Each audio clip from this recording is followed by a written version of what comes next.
Alhamdulillah alladzi khalaqal insana fi ahsani taqwim wa ba'athan nabiyyina mubashshirina wa mundhirin wa anzala ma'ahumul kitaba bil haqq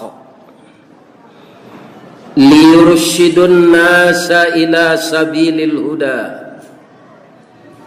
wa yukhrijuhum minadh dhulumati ilan nur. Ashhadu an la ilaha illallah wahdahu la syarika lah wa ashhadu anna Muhammadan abduhu wa rasuluh sallallahu alaihi wasallam la nabiyya ba'da. Allahumma fasalli wa sallim ala hadzal nabiyil karim wa ala alihi wa sahbihi ajma'in. Amma ba'du, fa ya ayyuhal muslimun al-hadirun, inni usikum wan nafsi wa iyaya bitaqwallah fi kulli waqtin la'allakum turhamun. Ittaqullaha haqqa tuqatih wa la tamutunna illa wa antum muslimun. Qala Allah subhanahu wa ta'ala fi kitabihil karim wa biqaulihi yahtadil muhtadun. A'udzu billahi minasy syaithanir rajim. Bismillahirrahmanirrahim. Inna a'tainakal kautsar fasholli li rabbika wanhar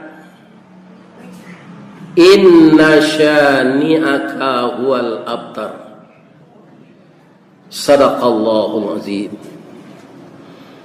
Kaum muslimin, bapak-bapak, sahabat-sahabatku, anakku generasi muda Islam, jamaah Jumat rahimakumullah. Segala puja dan puji hanya kita peruntukkan bagi Allah semesta alam yang sampai hari ini ari paneh kilau memanca, bayang terserak di udara, jaleh segala puncak gunung, kanai cahayu matahari, singgalang raso mengijuk, marapi raso maimbau.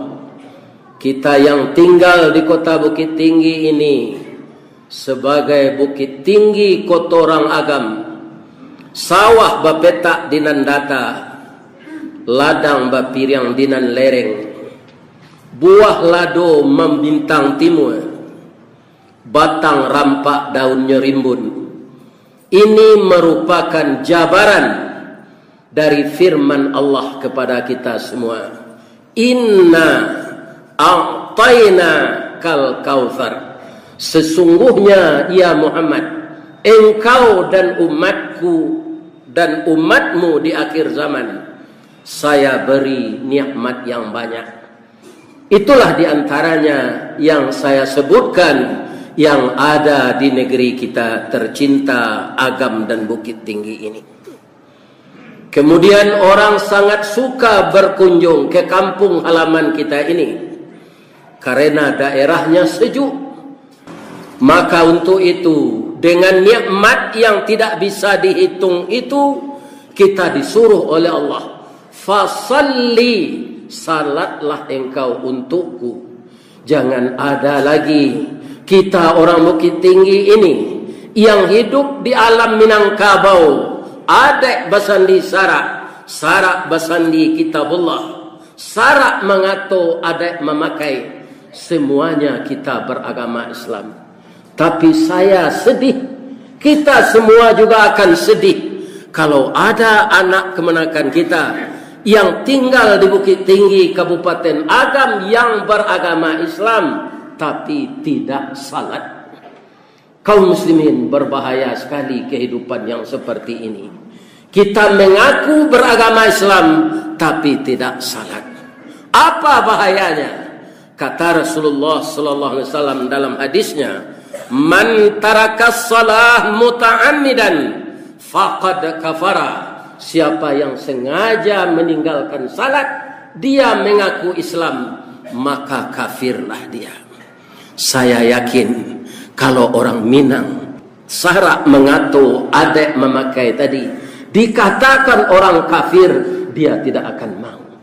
Tetapi ingatlah bahwa orang yang tidak salat, biar orang Minang, biar orang Amerika, biar orang Jepang yang mengaku Islam tapi tidak salat, semuanya kafir, kata Nabi.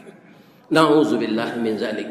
Untuk itu mari kita saling menasihati, saling mengingatkan. Mama mengingatkan kemenakan, ayah mengingatkan anak bahwa salat itu adalah tiang agama. Siapa yang meninggalkan salat, dosanya sama dengan meruntuh agama. Kaum muslimin, salah satu salat saja ditinggalkan, salat maghrib, kata Nabi dalam hadisnya, siapa yang meninggalkan satu salat maghrib saja, itu sama dosanya dengan berzina dengan ibu kandungnya. Kaum muslimin, maukah kita dituduh oleh agama dengan meninggalkan salat maghrib kita sama dengan berzina dengan ibu kita? Mungkin kita tidak akan mau. Untuk itu saling mengingatkanlah kita terus. Kalau ada pemuda kita yang di bawah kita, anak kita yang dalam bimbingan kita, jangan biarkan dia tidak salat. Kenapa? Karena anak itu di Minangkabau, anak kandung sibiran tulang. Sibiran tulang kita, darahnya adalah perpaduan darah kita dengan ibunya. Maka dia buah hati Limpo Bakuruang, tali niek Labuhan Cinto, bintang Sumarak Perhatian. Kalau begitu sebutannya di bahasa Minang, harus kita realisasikan perintah agama. Bertegas-tegaslah kita kepada anak yang meninggalkan salat. Sebab nikmat Allah sangat banyak. Allah meminta hanya fasalli li rabbika, salatlah engkau untukku. Maka salat itu penghubung jiwa kita dengan Allah. Mungkin ada bapak yang cepat datang tadi, Ustaz tadi banyak salatnya. Salat apa? Salat mengkada yang tertinggal. Saya juga muda dulu pak, ati gadang berabu kambang diambui gambuang disok kampi. Saya juga ada meninggalkan salat. Itulah yang saya ingat dalam usia 70 tahun ini. Kata Imam Syafi'i, salat yang tinggal harus diqada. Itulah yang saya lakukan semenjak jam 11:30 tadi. Kaum muslimin, mudah-mudahan dosa saya diampunkan oleh Allah. Jangan biarkan anak kita tidak salat. Yang kedua, wanhar. Ini hari raya korban akan datang. Kalau kita lihat dari ayat tadi, itu fi'il amar, wanhar, berkorbanlah engkau. Seakan-akan dalam ayat itu korban ini wajib. Tapi para ulama sepakat bahwa kurban itu adalah sunat muakkad. Kaum muslimin, tidak ada batasan korban itu. Ada orang mengatakan kalau sudah 7 kali menyembelih korban sudah cukup itu, tidak usah ikut lagi. Tidak ada hadis dan ayat mengatakan itu. Selama kita mampu, kita ada duit untuk membeli sapi, maka setiap tahun kita para jemaah ikut berkorban ini. Karena apa? Akar katanya qaraba, yaqrabu, qarban, qaribun. Orang yang berkorban, dia akan qarib dengan Allah, dekat hubungannya dengan Allah. Kalau kita dekat dengan Allah, segala permintaan akan mudah dikabulkan. Untuk itu, walaupun amalan ini sunat muakkad, jangan kita sepelekan. cepatlah mendaftar ke panitia, karena kalau hari sudah terdesak, sapi juga harganya melangit karena orang berjualan, dan itu akan menyusahkan panitia. Kaum muslimin, kalau kita mampu tidak mau berkorban, bagaimana kata Nabi? Rasulullah bersabda, man wajada sa'ah, siapa yang ada kesempatan untuk berkorban, lam yutah, tapi dia tidak ikut menyembelih korban itu, tidak ikut berkorban, la yaqrubanna musallana, jangan mendekat ke tempat salat kami hari raya haji itu. Jadi kalau kita mampu, yang tahu itu hanya kita, tidak bisa ditaksir oleh orang lain. Kaum muslimin, Nabi Ibrahim kaya raya, mengorbankan sapi setiap tahun 100 ekor sapi, tapi masih disuruh oleh Allah menyembelih anak yang baru umur 11 tahun. Apa kata ayahnya kepadanya? Karena ayahnya meminta kepada Allah begini dalam surat As-Saffat ayat 100, Rabbi habli minas salihin, berilah saya anak yang saleh ya Allah.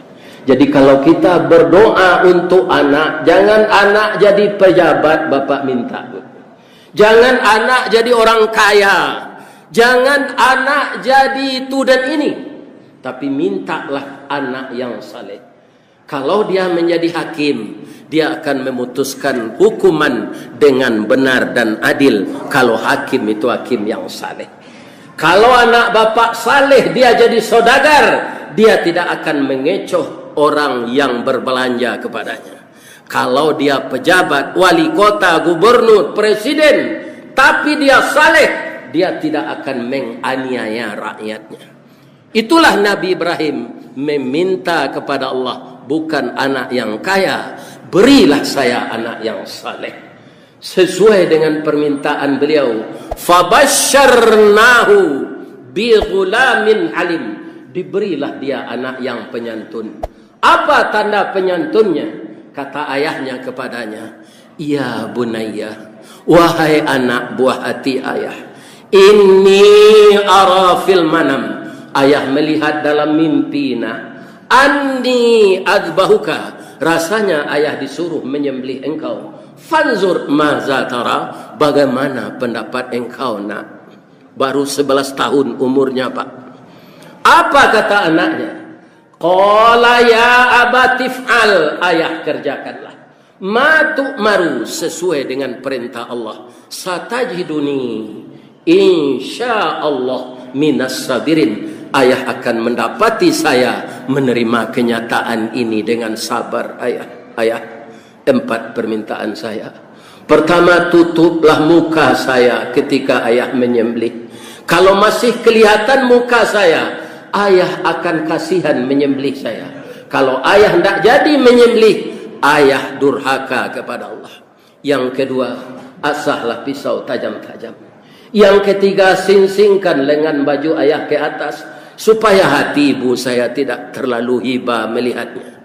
Yang keempat, ikatlah kaki saya dan tangan saya erat-erat, supaya saya jangan menggelepar. Setelah keempat-empatnya dilaksanakan, falamma aslama wa tallahu lil jabin, tatkala keduanya sudah berserah diri mengikuti perintah Allah, lehernya sudah diangkat ke atas batu, dagunya sudah diangkat, pisau sudah siap untuk disembelihkan. Saat itu Allah memanggil, wa nadainahu ayya Ibrahim, kami memanggilmu Ibrahim. Qad saddaqtar ru'ya inna kadzalika najzil muhsinin, sungguh engkau memang mau menyembelih anakmu walaupun perintahnya ala dalam mimpi. Engkau memang lebih cinta kepada saya daripada cinta kepada anakmu Ibrahim. Inna hadza lahuwal balaul mubin, ini hanya cobaan saya, tidak sebenarnya Ibrahim. Wa fadaina bidzibhin adzim, saya tebus anakmu ini dengan kibas besar yang dibawa oleh malaikat dari surga. Siapakah yang beruntung? Ditukar Ismail itu dengan kibas, Bukan Nabi Ibrahim dengan istri dan anaknya saja, kita juga ikut beruntung. Andaikan Ismail jadi disembelih, tentunya setiap tahun kita akan menyembelih anak. Iya, kalau anak kita itu mau.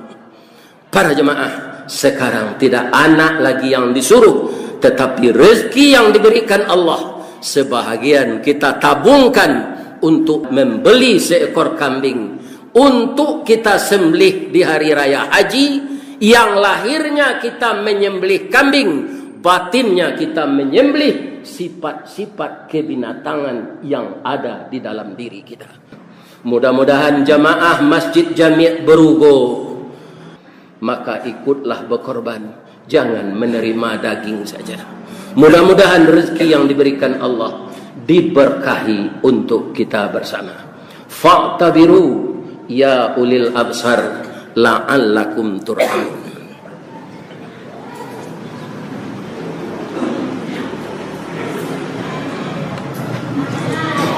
Alhamdulillah alladzi arsala rasulahu bil huda wa dinil haqq liyudhhirahu 'ala dini kullih wa kafa billahi shahida.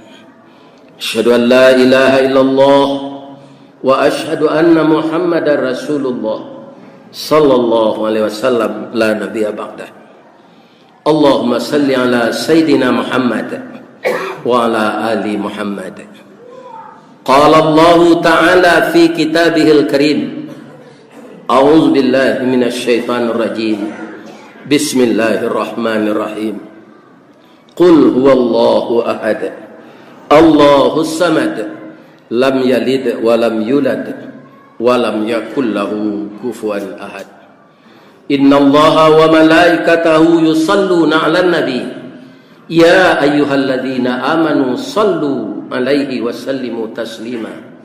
Allahumma salli 'ala Muhammad wa 'ala ali Muhammad kama shallaita 'ala Ibrahim wa 'ala ali Ibrahim wa barik 'ala Muhammad wa 'ala ali Muhammad kama barakta 'ala Ibrahim wa 'ala ali Ibrahim innaka Hamidum Majid. Allahumma ighfir lil mu'minina wal mu'minat wal muslimina wal muslimat al ahya minhum wal amwat innaka sami'un qaribun mujibud da'wat ya qadiyal hajat ya rabbal alamin. Rabbana waghfir lana dhunubana wa liwalidina warhamhum kama rabbawna shighara. Rabbana hab lana min azwajina wa dhurriyyatina qurrata a'yun waj'alna lil muttaqina imama.